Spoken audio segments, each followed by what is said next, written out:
All right, no, you. I'm gonna fall back and let you gentlemen shine because I myself don't have a Nintendo Switch. But Nintendo Switch and Legend of Zelda Breath of the Wild has been all the rage. Woo!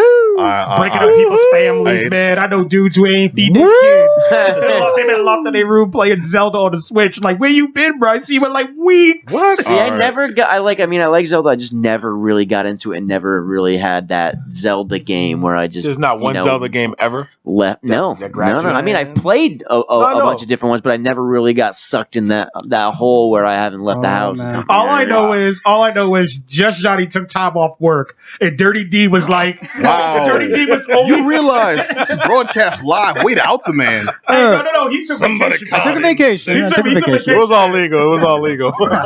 But Just Johnny took days off of work. He's all there. Just Johnny lied to his boss. He's still in the bathroom. I have Ebola. And Dirty D was locked up for like a weekend. Solid week. Straight. Only thing he kept pushing out was just updates of his progress in Zelda. Yeah. I'm like, is this brother alive? I don't even want to mention to him. Pictures of the map. Like, yeah, I opened up kids? this part. Like, you got kids. You got kids. Yeah, I think I neglected my child for a second. Daddy, can we eat today?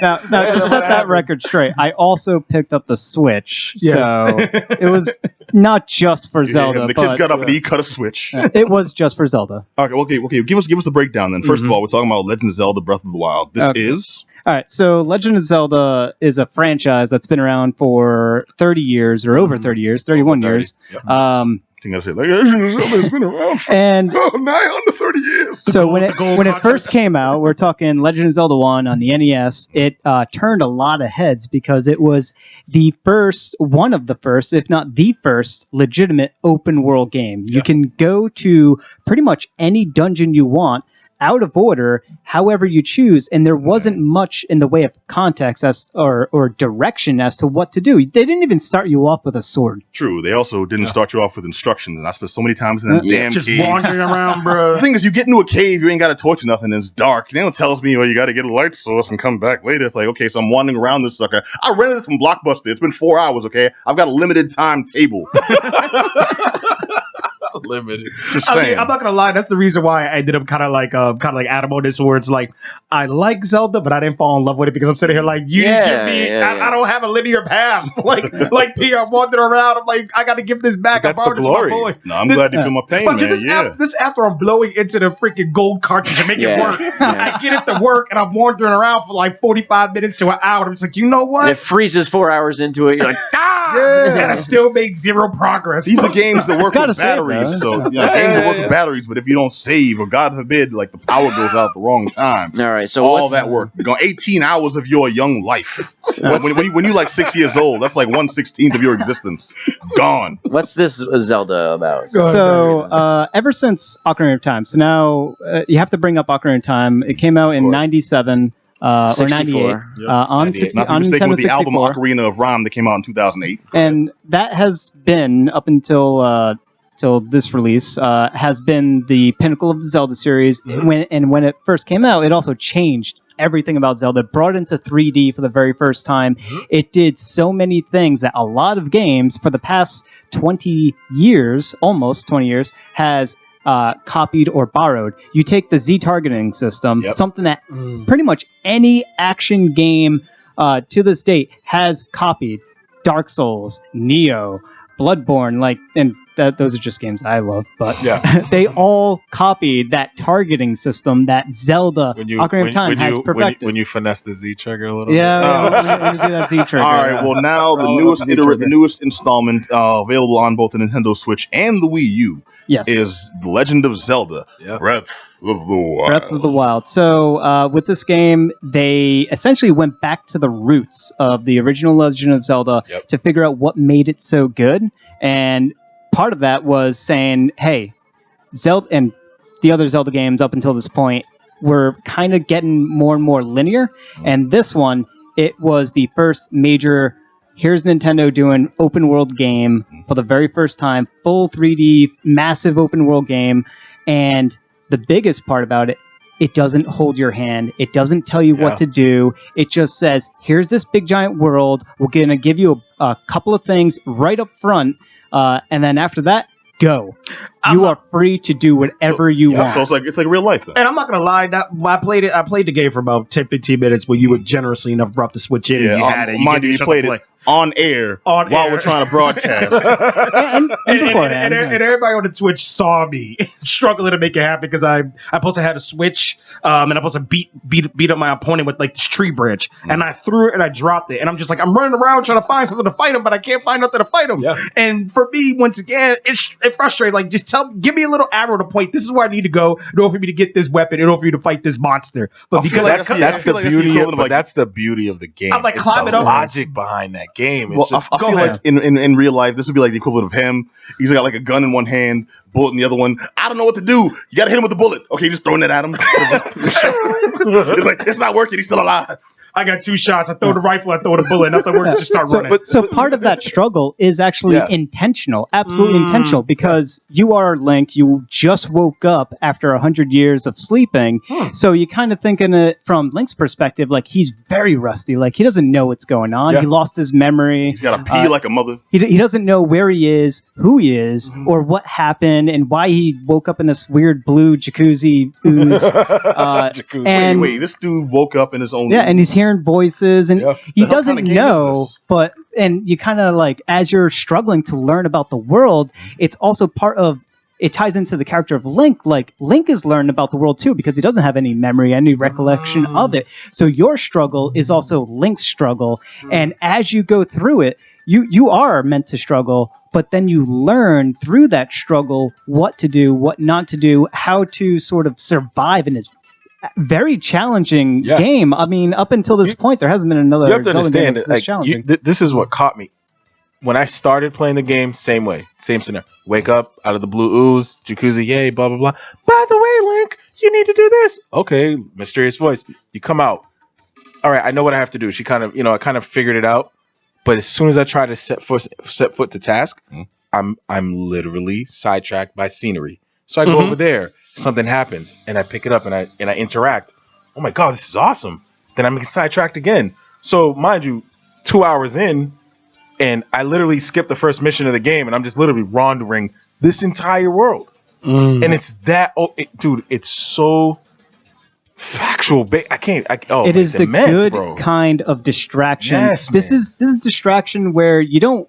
You set a goal for yourself. You see something off to the distance. All right, I'm going to check that out. And all of a sudden, something else comes up along the way of making it to that destination that distracts you. Yeah. And it's a good distraction. Like, it's fun, and you explore it because you don't know about this world, and you get rewarded for that. And I think one of the major pieces of this game is that regardless of what happens, you get distracted, and then you may come back and revisit an area again, and guess what happens? You figure out something brand new, like logical stuff though. Like, I didn't know I could have picked up that rock and literally whipped at his head and knocked him out. Where you were so flustered the first time you visited that area, and you're like, oh well, I need to do this and interact like this. But then you revisit, and like I said, you pick up the rock and you throw it. I was like, oh man, I didn't know I could do that. That's when the game literally locked me in, and I spent the next week neglecting life. I mean, I'm not gonna lie. I mean, when I lost the Switch, the tree branch, whatever, I picked the boulder and I chucked it and I missed when I threw it, so I just started running again. Then I'm like, I'm tired of running from these monsters. No shirt, with no shirt, no shoes. I'm just lost. In your boxers. And I'm just done. Like, I don't even want to do this anymore. But I mean, so you're telling me that this is intentional? So it's to draw you in. It is, and it does. There are elements in there that guide you and definitely give you a direction of where to go, but none of it is required, except for the very beginning tutorial area. Everything else other than that point says, here's a main quest, you can go here, but also it gives you another main quest, which is beat the game.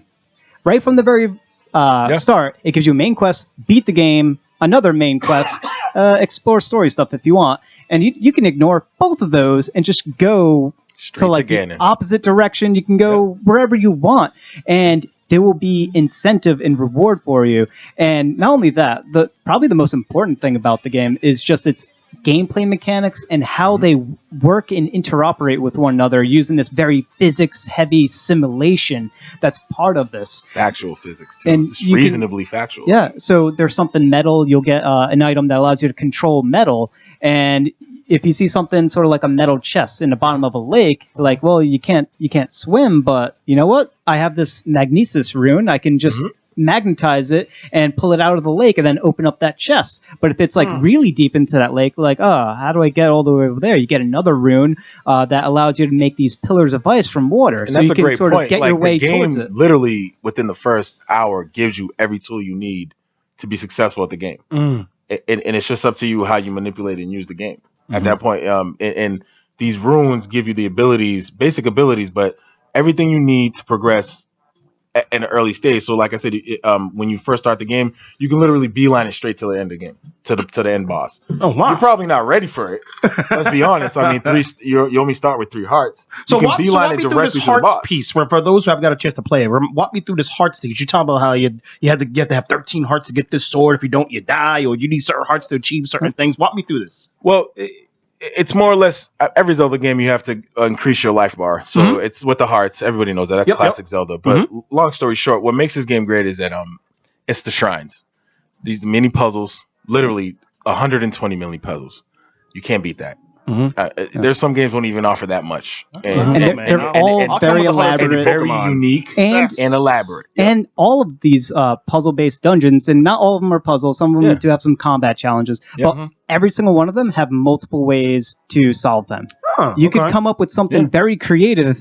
I was just watching, just between me and my brother playing the game, like I saw him solve the same shrine in a very different way from what I solved it. And because of the physics-heavy simulation that they have built into the game, it just works. You can build yourself a catapult, a literal catapult, put like an explosive barrel, or yourself. You could put you could take a big giant metal board, prop it onto a rock, take another rock or metal object, lift it up to the other side, and stand on the other end of the board and just launch yourself directly into the air. And Looney Tune stuff is this? Yeah, you could do some very like Roadrunner, Creative Looney stuff. Tunes, Wile E. Coyote stuff. I think in the smaller things, NPC interaction, when you're in the villages, when you do something random like throw a bomb and just leave it in the middle of the thing. Most games in that genre nowadays, you can set the bomb, explode. NPCs aren't interacting. The bomb explodes. People are like, "Oh my god, nice, you're crazy!" But back to being the game, like I'm just like, "Whoa, that's awesome!" You guys reacted to the actual. Wait, that ties into the AI. So some fool just walked into town, throwing grenades. They're just like, okay, back to the bank. you know when I realized it was Sounds awesome? realistic. When you walk in, when you change your clothes, like I started testing it. Like I would just take off my shirt. Like I would walk into town. I'm like, let me walk in bare chested and see what happens. And the girls interact like a girl would interact. They would react, and it's just I heard about so that. I was talking to Mix Macabre before the show earlier about that. Shout out, and apparently you get different interactions whether or not you go in shirtless, you can go in butt naked. Yeah. Technically I'm not naked, but you can get naked enough to get a reaction. You got some briefs. How naked is enough to get a reaction? From what I hear, just one ball hanging out. Just one. just one. All it takes, just One doesn't even hang; it just kind of like pokes. Those are called It's like a Sheikah peephole when orbs. you're looking out of it. Sheikah orbs. Paint a little eyeball on it, just raise questions. Looking through a keyhole. You earned your flight. Here's an extra Sheikah orb. Oh man. Then there's the AI that is also as complex and intricate as the physics simulation. So and it ties into the animations that play out. We're talking like animation, like quality animation that is phenomenal. Like you can actually stealth your way into like a goblin encampment, grab all of their weapons, and then while they're sleeping, and then wake them up by starting to like attack them. They'll wake up, try to run to their weapons where they stored them, realize it's not there, and then look at you, and they'll like shout at you and like they'll scream at you. My favorite. Like, all right, so in all this, the best of all, lightning storms. If you're wearing metal during a lightning storm, it starts to conduct that lightning. So gradually it'll build until a massive thunderstrike hits you. Or can you redirect No, it strikes you. It strikes you. Like if you have the metal suit, anything metal conducting that while it's equipped, it'll strike you. Here's the ingenious part. I used to literally teleport right out as soon as it happened because I didn't want to deal with it. Then I realized, like, you know what? If I can equip the metal spare, take off everything that's metal, just equip the metal spare, and let the lightning build long enough, if I get into a fight, I can literally chuck this thing right before it explodes at the enemy. Boom. And it worked. I fell in love with the game. Yeah. So my wife is next to me. I'm like, yo, dude, when I did it, I literally looked, I was like, dude, you can't believe what I just did. You can't believe what I just did. And I'm like, I lost. You could weaponize the weather. It's Pat. Tony Weaponize the weather. Weaponize your environment. Pat. Out of the 15 major reviewers, all of them gave him. All 15 gave it the max rating. Out of the 7, 7 stated probably the best game of all time. Cool. I'm asking you not to hit the table. I Sorry. hear you, and I feel No, that. because it's that serious. Look, I've had a game capture me. Okay, since well, when? I'm hearing a lot about the 7? game itself and the intricacies of the AI and the interactions. It's available for both the Nintendo Switch and the Wii U. Mhm. Which do you think is the better platform to represent this? Oh, definitely the Switch. Definitely. But if you can't pick up a Switch, I said this before and I'll say it again, just grab it on the Wii U. It's going to be just as good. You might not get the best quality in graphics or sound, especially sound. But I mean, it's the game is so good. We're talking on the caliber of monumental game quality here. We're talking absolutely one of the most important games to release in the past 20 years. Yes. We're talking on the level of Ocarina of Time. We're talking this game is going to be in discussion for years to come for greatest game of all time. Okay, That is how good So on a this is. scale of Metal Gear 2, and Metal Gear 3, Snake Eater. Where does it fall? It is toppling Metal Gear without a doubt. And Mario Brothers 3. And Mike and And the question Double is, Dragon. listen, All right. and the question of the day is, do you think that the next Zelda game can even top this one? I don't know if it's going to use the same stuff. And, they have to reuse it, but it's going to be phenomenal if they do. But because this is the first one to do it, it's going to be hard. It's monumental. This one is going to get all the credit. There have been developers that have done interviews, just group discussion of other game developers, big ones too, from like the creator of BioShock and BioShock Infinite and stuff like that. A bunch of different game developers, all of them absolutely in love with this game. Nerd boners as far as the eye can see, I promise you. All right, now one last question before we break on this, because I got to know. Okay, so how long before you put the cartridge in your mouth? Oh, I did it immediately. Immediately had to be done. Is it as bitter as they say? Yes. Absolutely. Yes. Yeah, absolutely. All right. My man of the card just got pulled. It's a new tradition. New game lick. Used to be the new game smell, now it's a new game look. All right, Herb. I don't like how that sounds. What did I say? Those sound bites, we'll find a way to use them. All right, so the game was the Nintendo Switch. The game was Legend of Zelda: Breath of the Wild on the Nintendo Switch. And the Wii U. And the Wii U. And the Wii U. Hit us up at geekdownradio@gmail.com. Let us know how your cartridge tasted. Tell Kobe. We'll follow up on it.